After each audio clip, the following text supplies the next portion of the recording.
Hi everybody, welcome back to the Sew Making It Up channel. I'm Jane and I've just popped by to give you a review actually of what I'm wearing today. This is, let me just show you the Itch to Stitch, hopefully you can see that, Envigado Vest. So if you had seen our last video, you would have seen that I've got a bit of an obsession with Itch to Stitch patterns at the moment, and this is one that I'd wanted to try out for a little while. So I literally, hot off the press, finished it this morning. So I stand up, let's see, as you can see, again, it's in navy, which I appreciate is not brilliant on the video, but hopefully you can see all the details. So you can see from here, it's quite a fitted vest top. It's got lots of nice notions and sort of accessories on it, which I think makes it look really professional. And what I've done, the actual pattern wasn't to be lined. So the hood is lined, and I'll take it off in a minute so you can see it properly. And I'll also put some pictures or some video in of me wearing it as well. So the hood is lined with the pattern, but the rest of the pattern isn't. But what I've actually done is I interlined this with some pre-quilted cotton flannel.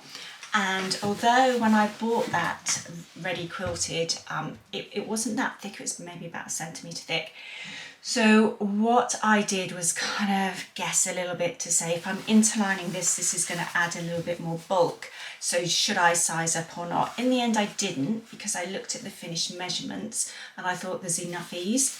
So you can see from here, I've got a lightweight jumper on. I'm going to try and do it up now.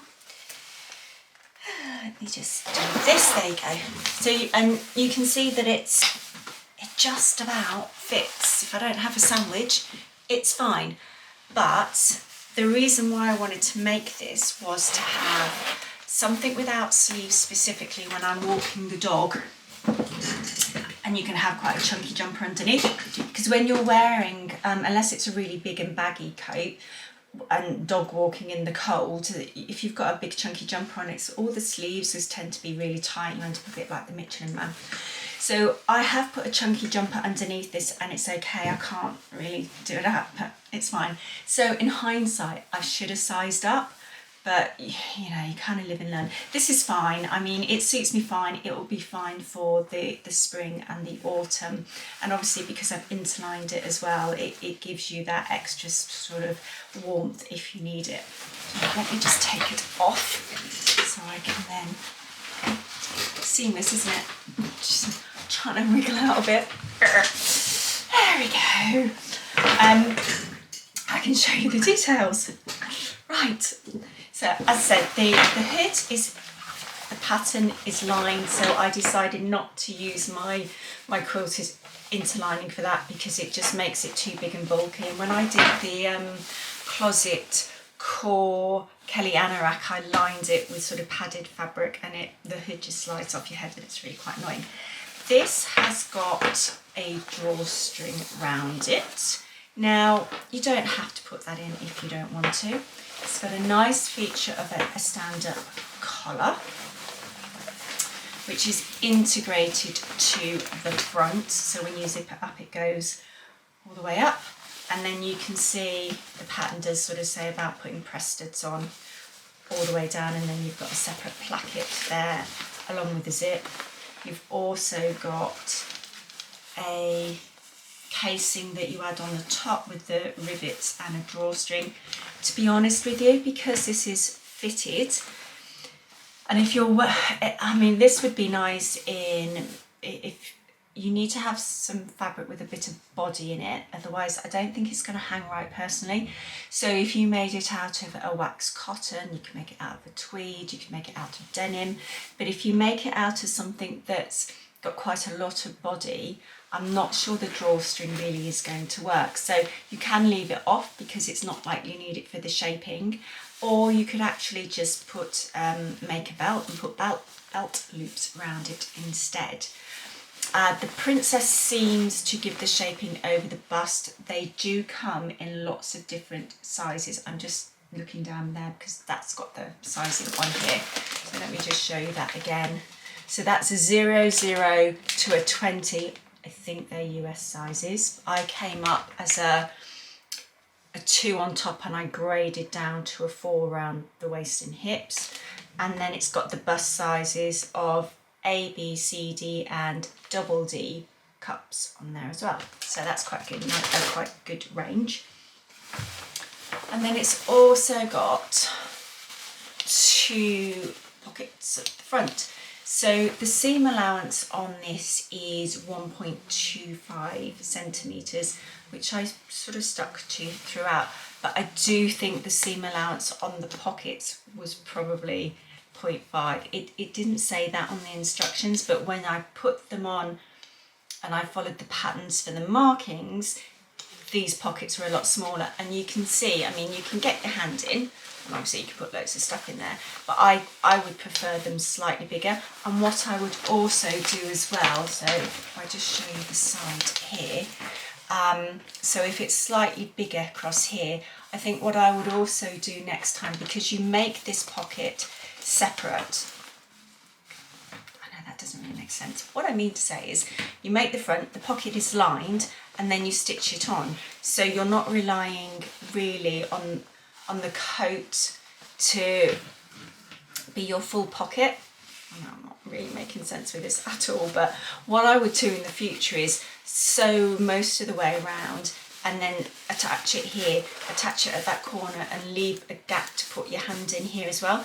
Because when you're wearing it, these pockets are quite upright and they're fine. And when you've got it on, you can sort of put your hand in there, but you're a bit like that. And I think it would be more comfortable to have pockets at the side.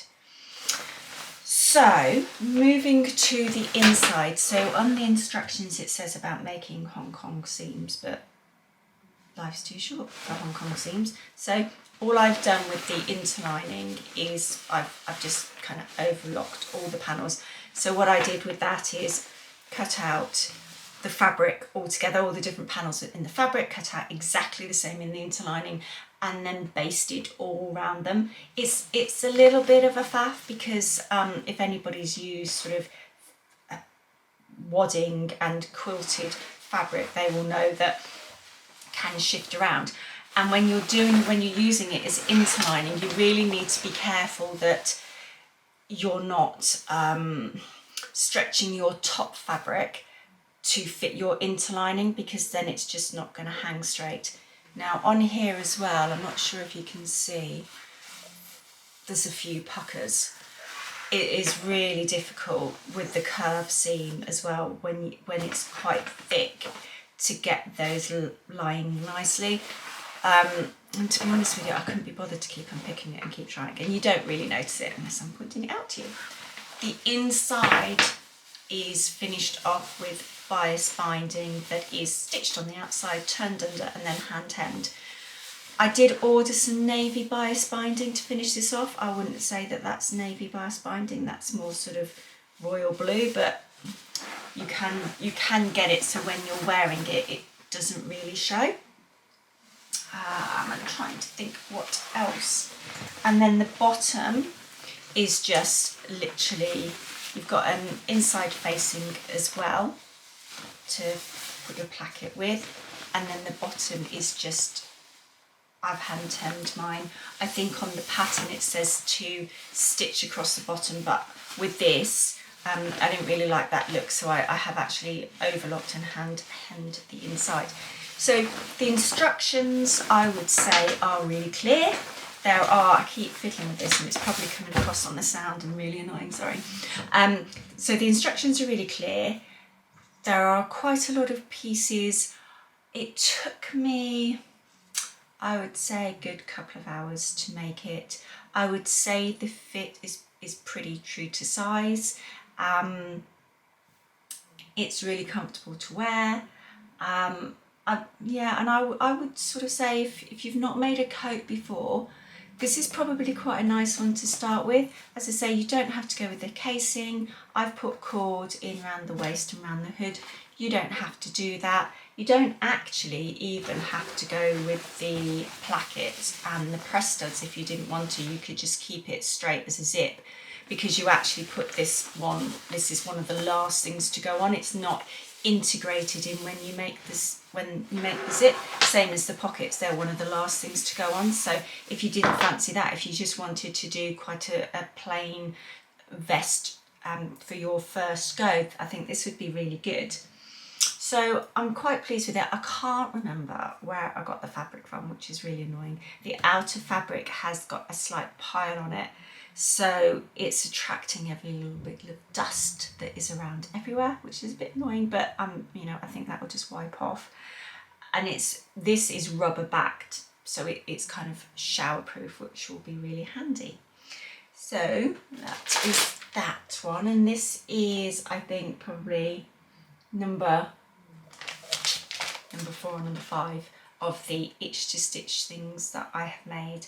I have got on my cutting out table one of the jersey boat neck tops, which I'm hoping to make up this weekend, so I will show that on our next video. And I've had some fabric been delivered as well, so I will show you that on the next video. I hope you've enjoyed having a quick look at this, and like I say, if you fancy having a go at any of the itch to stitch patterns, I would recommend them, because so far every single one that I've made has come out really well and really easy to sew, true to size, so it's not been frustrating at all. So give them a go, and as always, if you've liked our videos, please give us a thumbs up, and if you haven't subscribed yet, please feel free to do so. And I'm hoping to get back with Ashley for another video next week. We have been told in the UK, we've been told a lot of things in the UK. I think at the moment we should be able to get back to filming together in April, if memory serves. That could change, but we'll see how it goes. So I hope you are having a lovely day wherever you are and whatever you're doing. I hope you are staying safe, and we will see you soon. Thank you. Bye.